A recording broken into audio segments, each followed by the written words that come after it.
Good morning students. Today is lecture 12 under module 4. In this lecture, today we will discuss about the membrane transport. So, what is passive transport, what is active transport, then we will see what are the phenomenological equations, the different types of driving forces, and then we will discuss the Onsager's non-equilibrium thermodynamics. So, a membrane can be defined as a perm selective barrier between two homogeneous phases. A molecule or particle is transported across a membrane from one phase to another phase because forces acts on that molecule or particle. We are just revisiting what we have discussed in our earlier classes.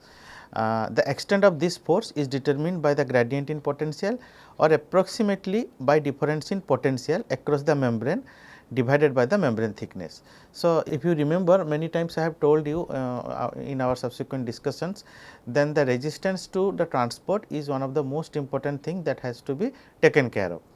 So, when you are devising or making a membrane, or when you are devising developing a membrane process itself. So, one of the most important parameter is the thickness of the membrane. So, it is quite understood that for a porous membrane or even per se in non-porous membrane also, the thickness also plays an important role. More the thickness, the more will be the resistance to the flow. So, the driving force is given by the difference in potential by the thickness of membrane. So, usually we come across two different types of potential difference. One is the chemical potential difference delta mu, which we have discussed in our earlier classes, and another is the electrical potential difference, the delta F. Now, in passive transport, component or particles are transported from high to low potential. So, we have a high potential and then there is a low potential, and in between there is a membrane.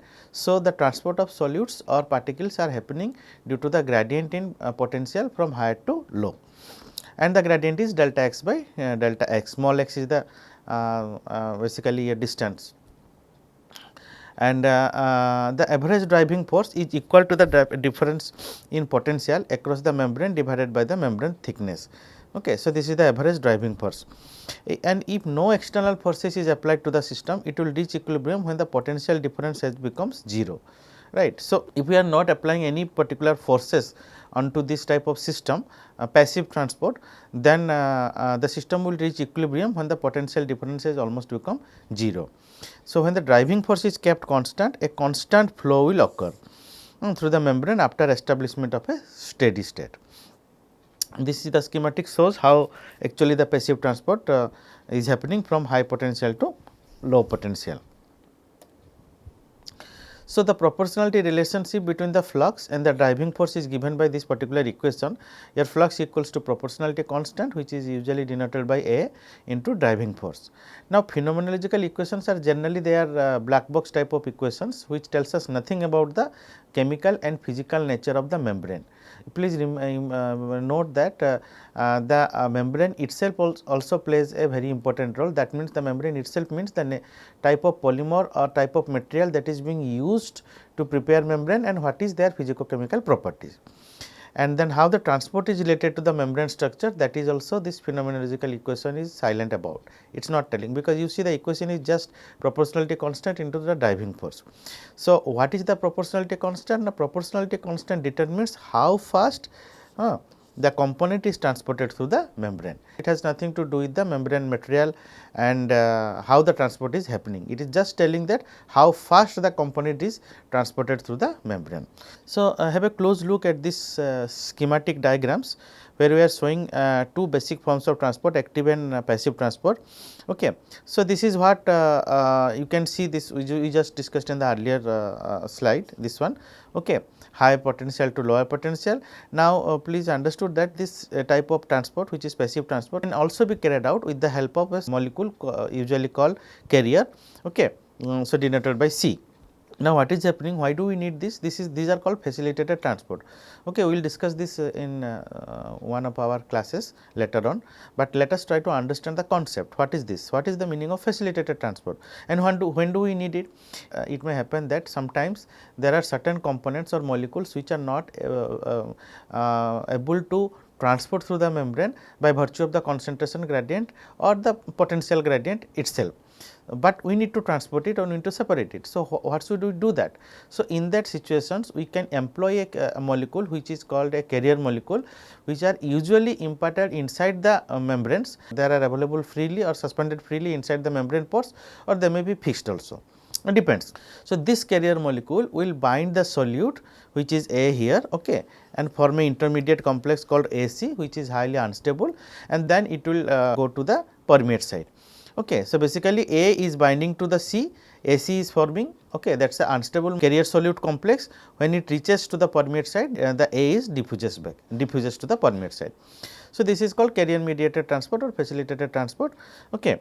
Now, if I want to have this type of transport, when I am moving from a low potential, here you see that this is a low potential and this is to a high potential, then this is called active transport. So, that means I am going against the gradient of the potential difference. So, to do that, these are mostly biological transport are like this, biological system transports are like this. So, to that we need something which is called a energy. So, we need an extra energy, okay, to achieve this transport, because try to understand that we are moving from a lower concentration to a higher concentration or low potential to high potential. To achieve that, I need something, some extra energy. That energy will be supplied by forms of chemical energy, or in case of this chemical systems, or ATPs in case of biological systems. So, active transport is an extremely important phenomenon in biological systems. Here the species A is transported against its concentration gradient through a cell membrane. We are talking about the biological systems here in this case per se, for example. Since the process is not spontaneous, it requires an input energy to happen. This is what exactly I was just I just told you. So, there are two classic examples. So, one is the movement of sodium and potassium ions through the cell membrane of the red blood cell, the RBC, both against the concentration gradient, right. Then transport of glucose, okay, from blood to liver cell. So, actually the glucose concentration in the liver cell is much higher than that of the blood cell. So, but the liver cells needs the glucose as its substrate to survive. So, for that they need to have intake more intake of glucose from the blood cell. So, the in the blood cell the glucose is in lower concentration that of the sugar cell, in that of the liver cell. So, basically what is happening, the glucose is moving from a lower potential to a higher potential. So, this is how this happens. I will just try to show you in the next slide. Okay. So, the mechanism of active transport is quite complex. So, it has been suggested that species to be transported bind to the transport protein present in the cell membrane. So, there are certain proteins present in the cell membranes of even our cells also, and animals and all mammals. Okay. So, those proteins are called transport proteins. Some of the specific proteins are also called Rho proteins. Okay. Now, what is the job of these proteins? Now, these proteins will bind this sodium, potassium or glucose, and then by binding it, then when it binds it, it will help in to transport this particular sodium, potassium or glucose across the cell membrane, right. There is a cell membrane. So, that sodium, potassium or glucose needs to cross the cell membrane. So, these proteins will help them to cross that. So, once they reach the other side of the cell membrane, okay, or the permeate side, let us say, it will diffuse out, whether it is sodium, potassium or glucose, or per se there are many other things also, it is not only limited to these three. So, the protein actually squeezes and then pumps out the species out. It is something like a peristaltic mechanism. You see, this is a peristaltic pump mechanism. I am just trying to show you to understand how the cell membrane actually works. So, you see here, okay, this is the input, these are silicon tubes which is getting squeezed here. Okay, squeezing, then it is leaving, again squeezing, then it is leaving, again squeezing, then it is coming out. So, this is the way the peristaltic pump actually works. Okay. Actually, our digestive system in humans or mammals, it also mostly works in this type of mechanism. So, it squeezes in, squeezes out, squeezes in, squeezes out. Okay. And energy required for squeezing the transport protein and pumping out the ions or molecules for active transport is supplied by adenosine triphosphate in case of the biological systems. So, now let us understand the driving forces. So, transport across a membrane takes place when a driving force, that is chemical potential difference or electrical potential difference, acts on the individual component in the system. The potential difference arises as a result of differences in either pressure, concentration, okay, temperature or electrical potential, right. since I told you earlier also, since I cannot measure chemical potential directly. So, we always express chemical potential in terms of certain measurable parameters, may it be pressure, may it be concentration, it may be temperature. So, membrane processes involving an electrical potential difference usually occurs in cases of dialysis, electrodialysis, okay. And many transport processes takes place because of the differences in chemical potential. Under isothermal conditions, pressure and concentration contribute to the chemical potential of the component I, okay. So, let us see this equation. So, mu I is the chemical potential of the species I equals to mu I naught, okay. This is a constant, okay, at the pure species. So, basically this is chemical potential of the same species, but pure, okay. Then RT ln AI, AI is the activity, then VIP, okay. So, Vi is the molar volume and P is the pressure. So, the concentration or composition is given in terms of activity in order to express the non-ideality, right. So, activity can be given by this is gamma I xi, okay, where gamma is the activity coefficient, okay, and xi is the mole fraction. Now, we know most of for our ideal cases, your activity coefficient usually tends to 1. So, then AI becomes equal to the mole fraction, okay. So, AI becomes xi, okay, when gamma I, okay, becomes 1. So, the chemical potential can be subdivided into a difference in composition and difference in pressure. Now, we can understand that how the difference in chemical potential is basically due to two terms, okay. So, this is your pressure term, okay, and this is your composition or concentration terms. So, if the chemical potential and the electrical potential are considered to be the driving force and assuming ideal conditions, that means AI, your chemical your activity is equals to mole fraction, and del of ln xi equals to 1 over xi del xi, we can express the average driving force like this in this equation. So, RT by L delta xi by xi, then Zi zeta this L delta E Vi by L delta P. So, L is the thickness of the membrane. So, now we have to just rearranging the things. So, all multiplying the above equation by factor L by RT. So, we just want to make the these groups as dimensionless groups. Okay. So, we will get force dimensionless is delta xi by xi, then this particular group delta E Vi by RT delta P. So, again we can write in terms of constant. So, this is the equation actually, delta xi by xi plus delta E by E star plus delta P by P star. So, E star is this, okay, this is constant, and P star is RT by Vi.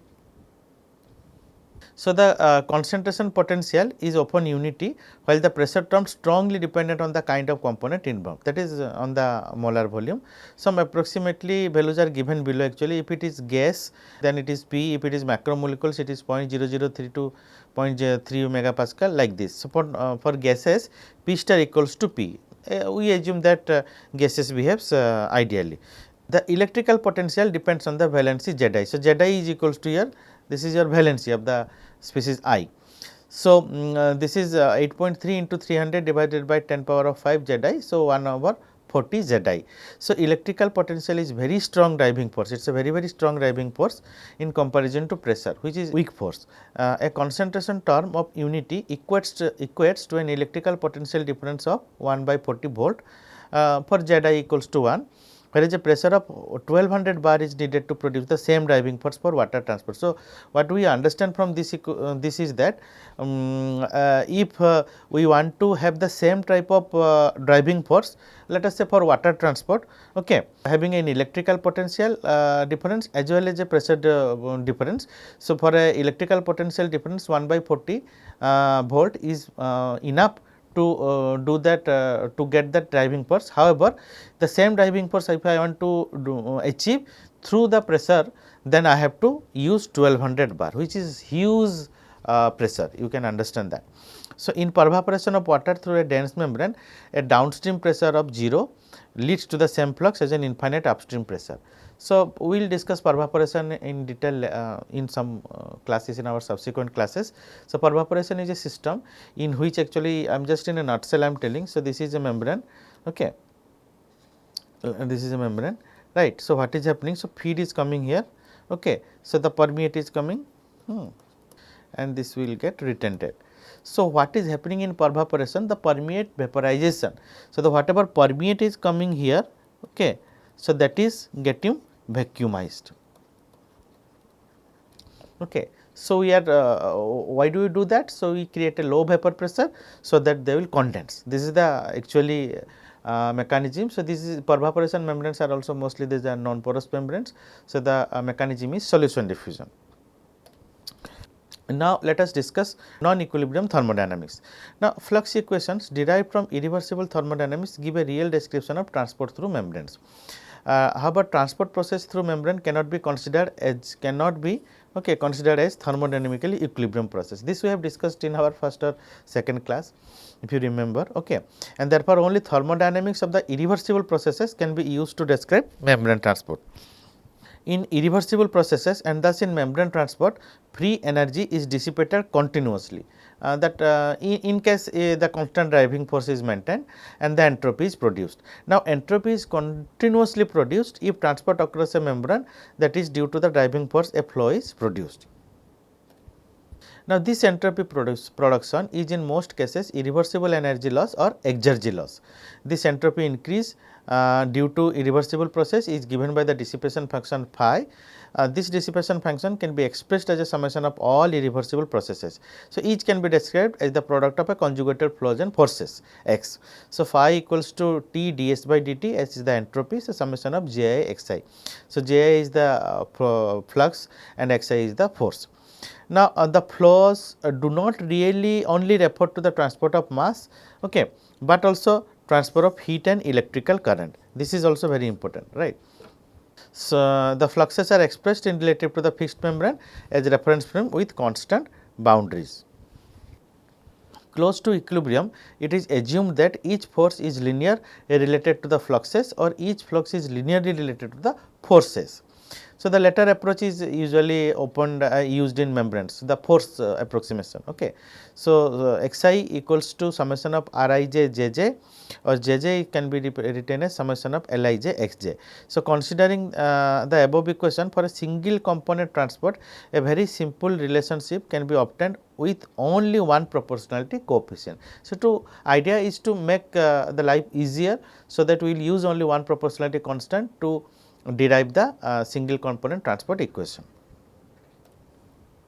If the driving force is the gradient in the chemical potential, then we can write J1 equals to L1 x1, that is equals to minus L1 d mu 1 by dx. Now, in case of the transport of two components, that is 1 and 2, there are two flux equations with 4 coefficients. So, the same equation can be written, okay, and we can write in terms of different other components, which can be expressed as L11, L22, L12 and L21. Right. So, similarly, in case of transport of 3 components, there are 3 flux equations and 9 coefficients. So, in absence of an electrical potential, the driving force is the gradient of chemical potential. So, how we can write this equation? Just have a look at these two equations. So, J1 equals to minus L11 d mu 1 by dx minus L12 d mu 2 by dx, and J2 equals to minus L21 d mu 1 by dx and minus L22 d mu 2 by dx. Now, what are those things? Now, the first term on the right hand side of the first equation corresponding to the flux of component 1 under its own gradient, okay, while the second terms gives the contribution of the gradient of the component 2, okay, to that of the flux of the component 1. Okay. So, this is with own gradient, and this is due to the contribution of component 2 to the flux of component 1. That means, this one component 2, okay, is also affecting the flux of component 1, and how it is affecting, that can be expressed using that particular equation. So, that is why here L12 is called a coupling coefficient, okay, and represents the coupling effect.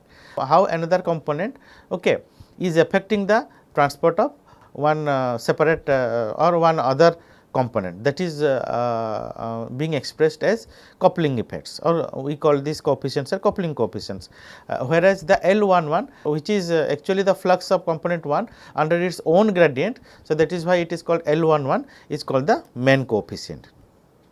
So, according to Onsager, the scientist who has actually proposed this non-linear non-equilibrium thermodynamics and this coupling coefficient. So, he says that coupling coefficients are equal, hence we can write that L12 equals to L21. Okay. So, this means that 3 phenomenological coefficients have to be considered. So, we just reduced instead of 4 to 3. So, 2 other restrictions also apply. So, these are the things which he has actually suggested. So, L11 and L12 also should be greater than equal to 0, then the multiplication of L11 and L22 should be greater than equal to the square of the L12. Now, the coupling coefficients may either be positive or negative, this is also very important. So, usually the flux of one component increases the flux of the second component. So, when the flux of one component is getting increased by the effect of or contribution from the flux of another component, then this is called positive coupling. Now, the positive coupling often results in a decrease in selectivity, which is not good actually. So, non-equilibrium thermodynamics have been applied to all kinds of membrane processes as well as to dilute solutions consisting of a solvent, which is actually usually water, and a solute. The characteristics of a membrane in such a system may be described in terms of 3 coefficient or transport parameters. So, what are those? The first one is the solvent permeability, which is given by L. The second is solute permeability, which is given by this omega, and the third is reflection coefficient, which is given by this sigma. Using water as a solvent and a solute S, the dissipation function in dilute solution is the sum of the solvent flow and solute flow multiplied by the conjugate driving force. So, we can write the dissipation function phi as a mixture of or we can say the summation of 2 different fluxes. That one is JW, which is the flux due to water, another is the Js, which is the flux due to salt. Okay. So, we can write dissipation function phi equals to JW and then delta mu W plus Js delta mu S.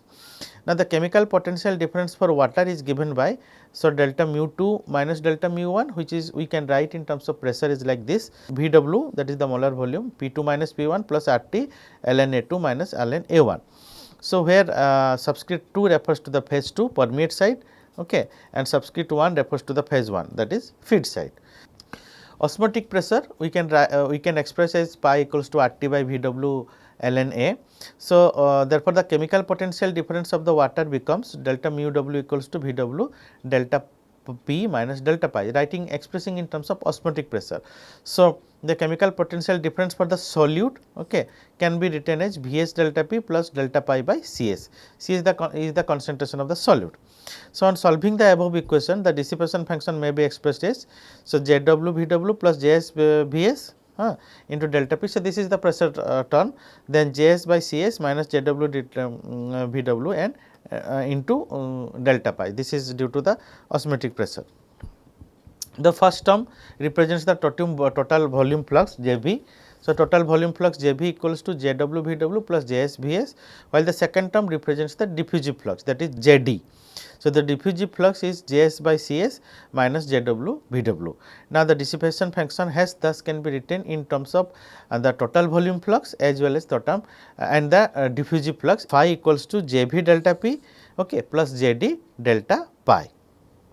So, the corresponding phenomenological equations will be Jv equals to L11 delta P plus L12 delta pi and Jd equals to L21 delta P plus L22 delta pi. Now, again the same restrictions which was recommended by Onsager also applies here. Concerning the of course, the magnitude of various coefficients. So, L21 equals to L12 and L11 should be greater than equal to 0, L22 should also be greater than equal to 0 and the multiplication of the factor this L11 L22 must be greater than equal to square of L12. The first assumption reduces the number of coefficient to 3. The flux equation indicates that even if there is no difference in hydrodynamic pressure across the membrane, there is still a volume flux. This is very important to understand. So, if there is no hydrodynamic pressure difference across the membrane, still there should be a flux. Okay.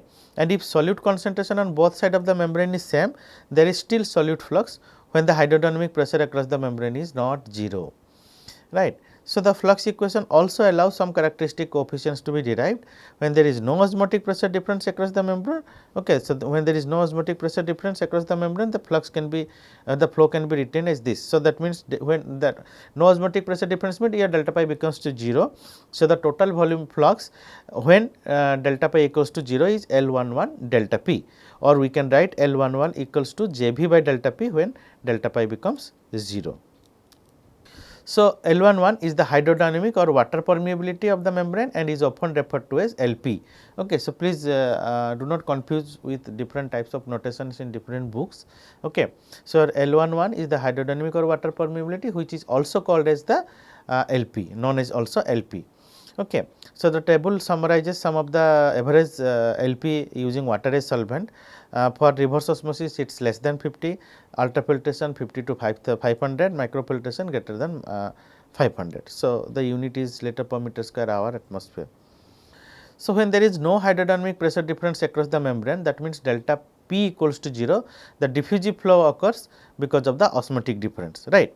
So, JD at delta P equals to 0 equals to delta L22 delta pi, or we can write L22 equals to JD by delta pi when delta P equals to 0. So, what is L22? L22 is called the osmotic permeability or solute permeability and is referred to as omega. The third parameter, the reflection coefficient, can be derived from the steady state permeation measurements. When no volume flux occurs, that means JV equals to 0 under steady state conditions, L11 delta P plus L12 delta pi equals to 0. That means delta P when JV equals to 0 we can write that it is equals to minus L12 by L11 delta pi. Now, when the hydrodynamic pressure difference is equal to the osmotic pressure difference, okay, L11 is equals to L12 and there is no solute transport across the membrane and the membrane is completely semi permeable. This is what ideally a membrane should be. Okay. However, membranes are actually in real life practices they are not completely semi permeable, okay, and the ratio of L12 by L11, which is called the reflection coefficient, is usually less than unity. So, the reflection coefficient is a measure of the selectivity of the membrane and usually has a value of between 0 to 1. So, if it is 1, so it is ideal membrane, that means no solute transport. If it is less than 1, not completely semi permeable, so solute transport occurs. If it is 0, so there is no selectivity. So, this reflection coefficient is a very important parameter which is directly tells us the selectivity of the membrane. So, if you substitute this reflection coefficient equation to this volume flux and the diffusive flux equations, then we can write volume flux as volume flux JV equals to LP delta P minus this sigma delta pi. So, solid flux also can be written as Js equals to Cs 1 minus this sigma JV omega plus omega into delta pi. Now, the above equations indicate that the membrane transport across the membrane is characterized by 3 transport parameters. So, what are those? First one, water permeability, second solute permeability and third is reflection coefficient. So, let us now summarize that the membrane transport is governed by these 3 things. First is water permeability, second is solute permeability and third is the reflection coefficient. So, when membrane is freely permeable to the solute, so that is a sigma equals to 0, the osmotic pressure difference approaches 0, then the volume flux can be written as JV equals to delta LP delta P.